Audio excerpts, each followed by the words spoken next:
Bienvenidos a Conversando desde la Terraza, el espacio destinado para platicar con autores de libros de Ediciones Acatlán, libros que podemos encontrar en la librería Acatlán. El día de hoy nos acompaña la maestra Janet López García y el doctor Jorge Javier Jiménez Zamudio. Yo soy Omar Ahumada, comenzamos. Muchas gracias. Muchas gracias. Okay. Para comenzar me gustaría que me hicieran una breve semblanza acerca de su trabajo. Por favor, no sé quién quiera comenzar. ¿Comienzo? Yo resumiría mi trayectoria profesional por lo siguiente. Yo soy egresada de aquí de la FES Acatlán, de la carrera de Matemáticas Aplicadas y Computación. Continué después con una segunda licenciatura. Esta fue en la carrera de Física de la Facultad de Ciencias. Después estudié una maestría en Educación Matemática y bueno, pues ahorita también cuento con los créditos de la maestría en Física también del Instituto de Física. Okay. Pues no sé, también quisiera mencionar que soy definitiva en 4 asignaturas de aquí de la FES Acatlán. Una es en cálculo vectorial, otra es en geometría del espacio y la otra es en ecuaciones diferenciales en la carrera de Matemáticas Aplicadas y Computación y también, siendo también de ecuaciones diferenciales, definitiva en la licenciatura en Ingeniería Civil. Okay. Doctor. Bueno, yo entré aquí en el año 77. Estoy por cumplir 45 años en esta universidad, en este plantel, y yo soy profesor titular C. Estoy en el área de matemáticas y empecé dando clases en la carrera de economía, luego me pasé a arquitectura, luego me mandaron a ingeniería civil y cuando se creó la carrera de matemáticas aplicadas, me mandaron ahí y ya me estacioné ahí. Ya quedé como profesor definitivo ahí en la carrera de matemáticas aplicadas y computación. Okay. La vida tiene accidentes y dentro de los accidentes me tocó ser jefe del departamento de matemáticas cuando la escuela era la ENEP Acatlán y tenía una estructura matricial.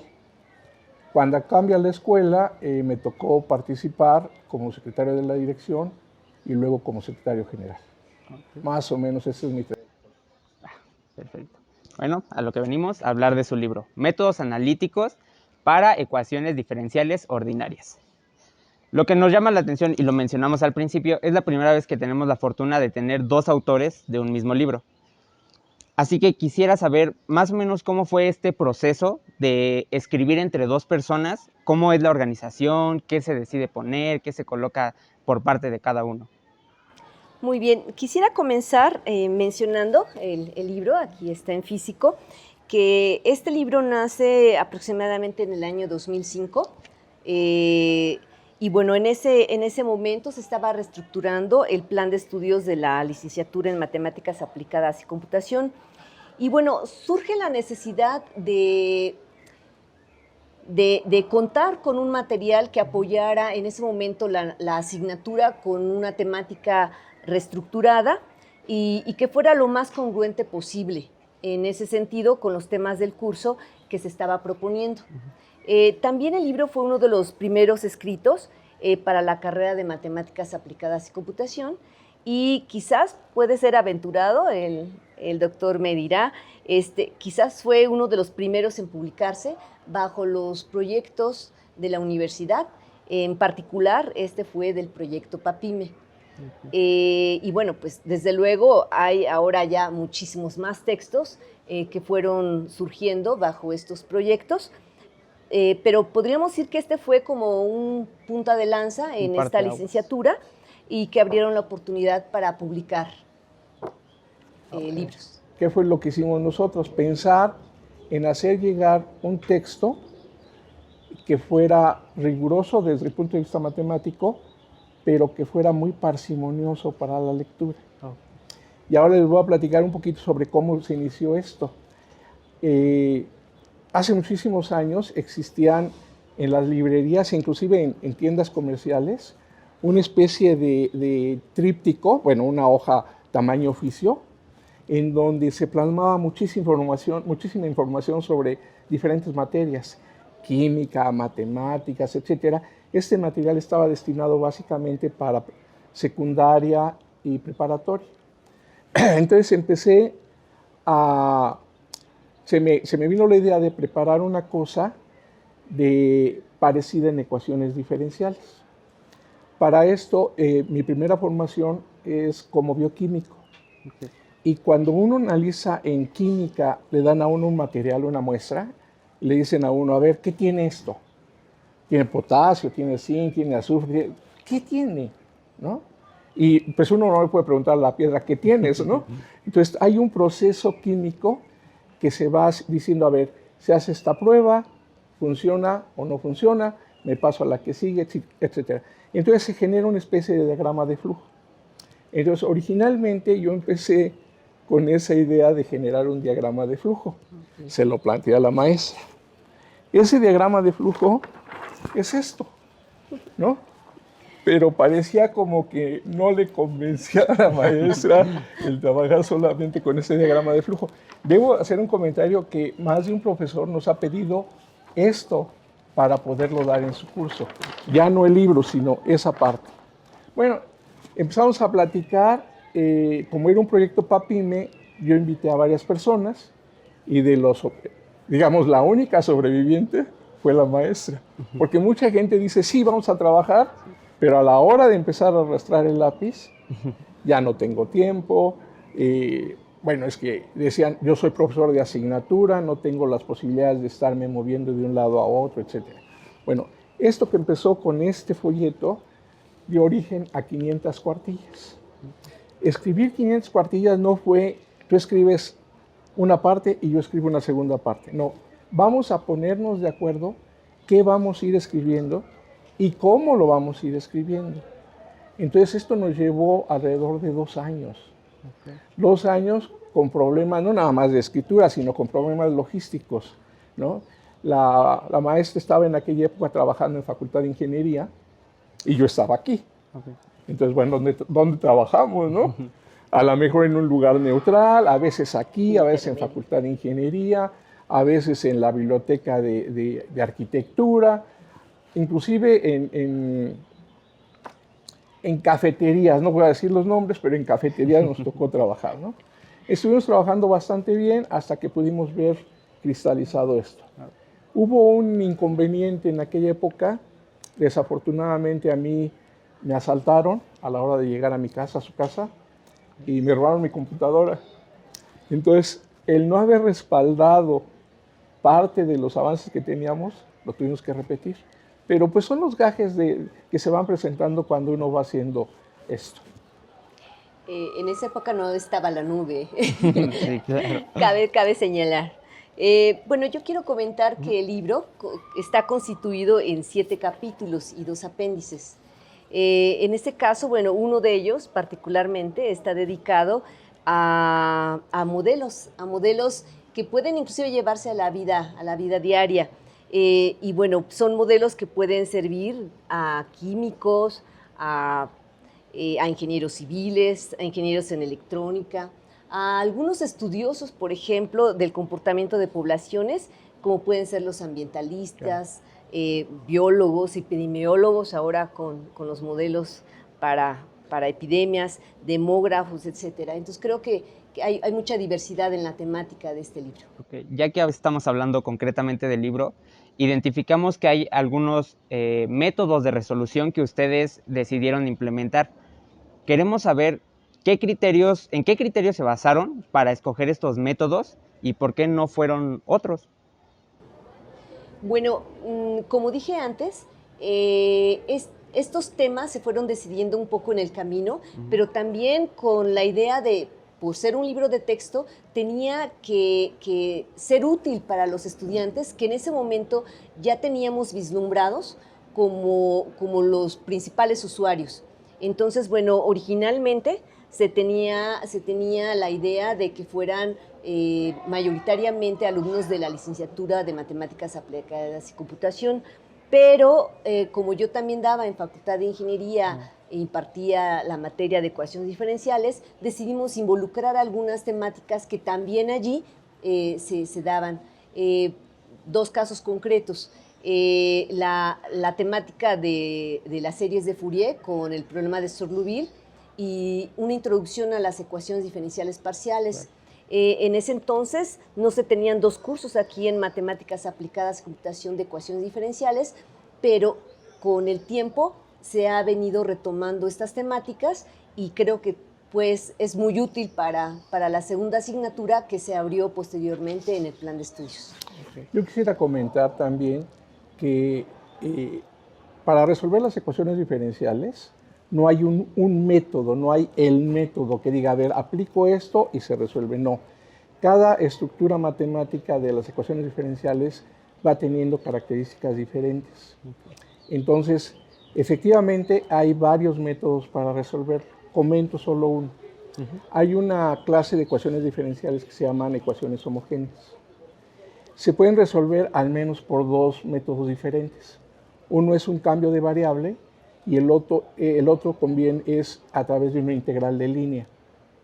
Entonces, para ubicar qué método íbamos a utilizar, teníamos que pensar cuál era el antecedente matemático del alumno. Hacer un cambio de variable era bastante, digamos, común ya a nivel, esta materia se da en quinto semestre, entonces ya en quinto semestre es muy fácil meterse esto y se discutió si metíamos también lo de la resolución con integral de línea. Integral de línea se ve como tema de cálculo vectorial en cuarto, entonces decidimos incluirlo también. Claro, en alguna otra institución donde se pueda recurrir al libro, si no se tiene el antecedente de un tema, se puede tener el antecedente del otro, pero esas fueron las decisiones que fuimos tomando sobre el camino. Me explican que básicamente hicieron el texto, el libro, porque querían acercar el conocimiento, a los alumnos de una manera más didáctica, como el ejemplo que nos mencionaba el doctor. Pero también me interesa saber qué otras motivaciones hubo para escribir el texto. Si hubo algo en concreto que pudieran mencionar. Bueno, en particular, tratamos de responder a la convocatoria que sacó la universidad con el proyecto PAPIME, que es proyectos de innovación para la docencia, básicamente. Entonces, bueno, si estamos tratando de incidir, de ir en forma paralela a los proyectos de la universidad, teníamos que sacar algo que fuese acorde con esto. Por otro lado, retomando la idea del hospital, ¿no?, del siglo XVII, ¿por qué no tratar de transmitir, de vertir en el libro la experiencia que tenemos ya como docentes? O sea, está el conocimiento matemático, están los estudiantes y uno como profesor es un mediador. Sí. Bueno, dentro de esa actividad mediadora, ¿cómo le podemos ayudar? Obviamente en la clase nosotros damos explicaciones, pero esas explicaciones deberían de poder quedar plasmadas en alguna parte, o sea, que hubiera historia de esto. Entonces la forma de hacer la historia de las clases era a través de este texto. Eso fue también lo que nos motivó a hacerlo. Okay. Voy a retomar un poco la parte del proceso de la creación. Ya me comentó el infortunio de su asalto. Quisiera saber qué otras dificultades hubo a la hora de generar este texto, independientemente del tiempo que se hayan tardado y demás sucesos que hayan aparecido en el proceso. Pues no, ponerse de acuerdo es muy... Y ponerse de acuerdo son discusiones a veces quizás de no mucha trascendencia, pero se vuelven de trascendencia cuando se empiezan a discutir, porque cómo se pone de una manera, qué tanto íbamos a profundizar. Por ejemplo, ponernos de acuerdo, inclusive hasta qué ejercicios íbamos a poner al final de cada capítulo, fue un proceso muy, muy laborioso, porque pues, había que decidir qué nivel de dificultad tendrían, si la teoría necesaria que ya se había plasmado en el libro era ya suficiente para poder resolver los ejercicios y tener también aquellos ejercicios que no son solo rutinarios, que hay que pensarle más, que hay que buscarle la manera de poder darle gusto al estudiante como una satisfacción de poderlo resolver, que les implique un reto intelectual. Realmente es muy difícil proponer ejercicios ya propiamente como para un libro de texto, y eso para mí fue otro problema adicional que además pues, de la escritura pues, se presentó. Yo quisiera agregar una cosa más. Queríamos hacer una obra didáctica, ¿no? Parsimoniosa, que la gente se sentara. Desde luego habría que tener ciertos conocimientos matemáticos, sí, claro, pero que lo leyera y dijera, sí lo estoy entendiendo, que no quedara una sensación de frustración. Entonces, a la hora de plantear algunos ejercicios y algunas teorías, choqué yo, contra el pensamiento de la maestra. Es que está siendo tan explícito que vas a ofender la inteligencia del lector. Entonces, bueno, ¿cómo ser explícito, cómo ser didáctico sin ofender la inteligencia del lector? Porque muchas veces dicen, no, bueno, ya entendiste eso, ay, por favor, ¿no? O sea, está tan simplón que no puede ser. Pues eso nos llevó muchas discusiones, ¿no? O sea, ¿cuál era el término de dificultad que queríamos para que se entendiera, pero también para que el lector no dijera, ay, esto es una tontería, ¿no? Eso no, ese fue un problema recurrente a la hora de estar escribiendo. Por favor, maestra, doctor, queremos saber qué tan vigente es el material que presentaron hoy 2022 para los alumnos de la facultad y para alumnos externos. Claro. Bueno, este libro fue escrito en el año 2005. La segunda edición fue de 2007 y pues ya 2022, ya pasaron algunos años. Yo diría que sigue siendo muy vigente. Particularmente yo doy esta asignatura en dos lados, la carrera de Matemáticas Aplicadas y Computación y la licenciatura en Ingeniería Civil. Y comentarios que me han hecho mis estudiantes ha sido que les ha sido muy útil, es muy vigente, creo, por la temática. Ahora que se vino el problema de la pandemia, del COVID-19, pudieron sacar algunos modelos, algunas discusiones que tenían que ver con cuánto podría durar y demás, que puede ser modelado con ecuaciones diferenciales. Y bueno, en ese sentido, creo que es un libro vigente, sigue siendo muy vigente y muy útil todavía, no solo para estas dos licenciaturas, como ya lo mencioné, también es muy útil para otras muchas licenciaturas. Bueno, yo quisiera comentar lo siguiente. Estamos lejos de los elementos de Euclides, pero los elementos de Euclides han sobrevivido desde antes de Cristo hasta la fecha, y en Facultad de Ciencias se siguen leyendo los 13 libros de los elementos de Euclides. ¿Qué tiene parecido este libro respecto al otro? Tiene los cimientos de la matemática. Piensen en un edificio. Un edificio requiere cimientos y luego para arriba cosas bonitas, ¿no? Bueno, lo que ha cambiado en la actualidad son los materiales para la parte de arriba, la estética, el diseño, etc. Pero los cimientos siguen siendo los cimientos. En este libro lo que tenemos son los cimientos de las ecuaciones diferenciales.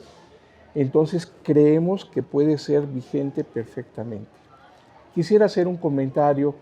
No sé si ustedes en algún momento llegaron a ver la película que tiene que ver con simios. ¿Cómo se llamaba esta? El planeta de los simios. El planeta de los simios, ¿no? En donde uno de los simios se encuentra una calculadora y se le queda viendo y no sabe qué es. Las computadoras ahora hacen maravillas, pero si nosotros no preparamos a nuestros estudiantes para que entiendan lo que es la computadora es una caja negra para muchísimas gentes.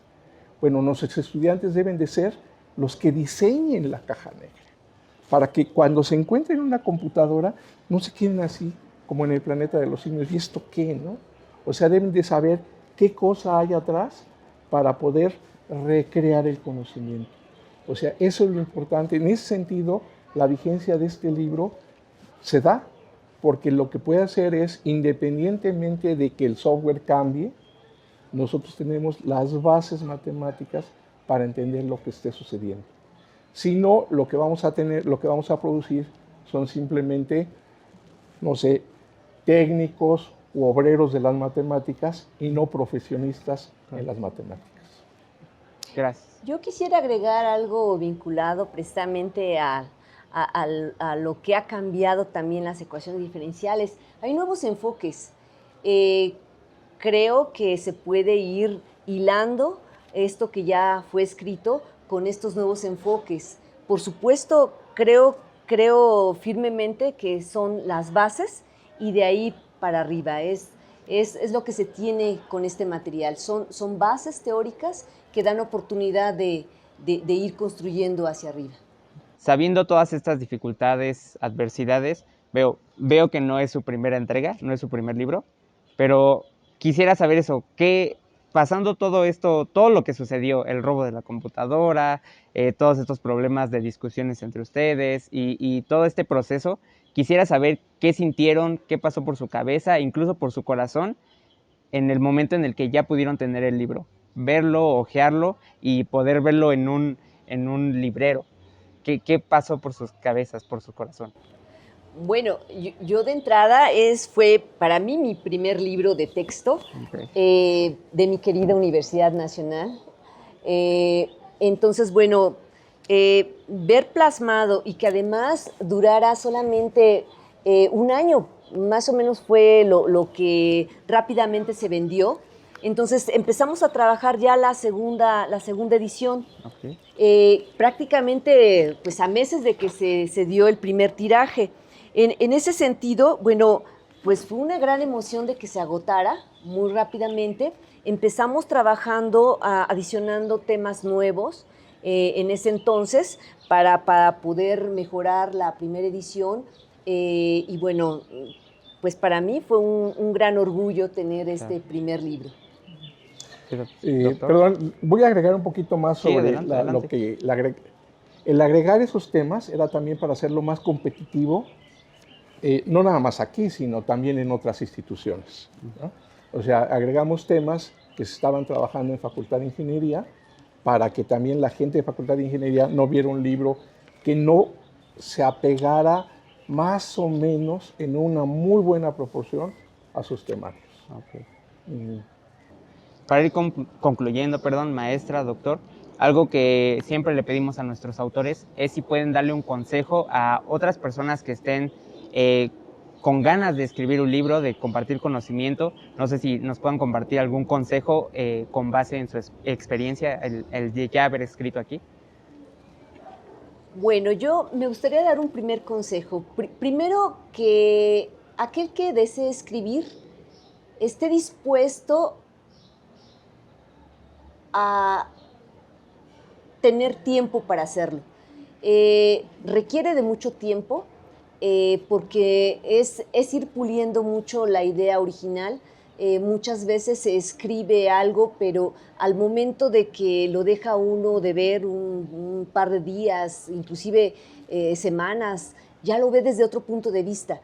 Entonces, sobre todo escribir en matemáticas es un proceso que tiene que tener cierta maduración para poder decidir si así está bien o se puede perfeccionar. Yo creo que eso es en todos los ámbitos, pero al menos en matemáticas yo noto que se debe de plasmar ciertas ideas primeramente y luego ir construyendo las cosas de tal manera que tenga una coherencia lo que se escriba, lo que se plasme.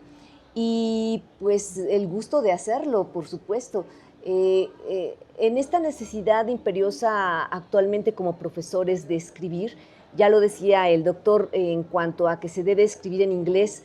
El escribir en inglés es otro proceso, otra forma, que también nos lleva a tener un conocimiento pues no solo del español, del buen español para escribir, sino también en el idioma que uno desea, con el que desea uno escribir. Pero en la parte matemática sí, hay que escribir con la visión de quién va a leerlo. Y bueno, yo creo que si se escribe en matemáticas, debe escribirse ya de por sí, hay cierta complejidad en los conceptos que se deben de tratar de ir alisando para que el lector sea más, tenga esa sencillez de poder ir entendiendo lo que se plasma en ese lenguaje. Claro. Doctor. Bueno, estamos hablando yo hablaría de dos vertientes, ¿no? ¿Qué quiero escribir? Si quiero escribir sobre libros de texto o si quiero escribir sobre cómo reportar mis investigaciones. En cualquiera de los dos caminos se requiere leer mucho, leer lo que uno tenga necesidad de leer e empezar a hacer borradores. Recuerdo la entrevista de un escritor, el nombre del escritor no recuerdo, le preguntaron cómo fue que él empezó a escribir. Dice, pues a mí me gustaba hacer, digamos, un reporte o preparar discursos para políticos. Entonces yo escribía, luego lo leía, no me gustaba, lo corregía, lo volvía a leer, lo volvía a corregir. Dice, y había veces en que llegaba a escribirlo 10 veces. Dice, cuando entré a la Facultad de Filosofía y Letras, me dijeron que eso es lo que hace un escritor. Entonces, ¿qué recomendaría yo a la gente? Que no se quede con su primer borrador, que tenga que dejar madurar el primer borrador, volverlo a leer y aceptar que puede corregirlo, aunque eso implique más trabajo y más trabajo. Eso sería de mi parte lo que quisiera comentar. Gracias por acompañarnos una vez más en Conversando desde la Terraza. Recuerden que pueden encontrar el libro Métodos analíticos para ecuaciones diferenciales ordinarias en la librería Acatlán y en tienda Acatlán. Recuerden seguirnos en nuestras redes sociales, nos encuentran como Librería FES Acatlán. Si les gusta nuestro contenido, no olviden suscribirse, darnos like y activar la campanita. Yo soy Omar Ahumada, gracias.